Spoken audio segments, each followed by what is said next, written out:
טאי-צ'י זה סגנון שחשוב להבין שהוא נגזרת של האנרגיה הפנימית שלך ושל הבריאות הפיזית שלך שהם אחד.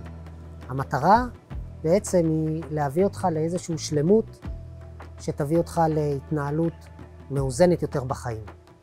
טאי-צ'י הוא איזשהו כלי שמאפשר לך להיות ברגע, בהוויה העכשווית. לפתח את עצמנו לדרגת מודעות ובריאות טובה יותר. סגנון שמדבר על אלמנט המים שעוסק ברגש, והרגש זה המנוע של האנשים.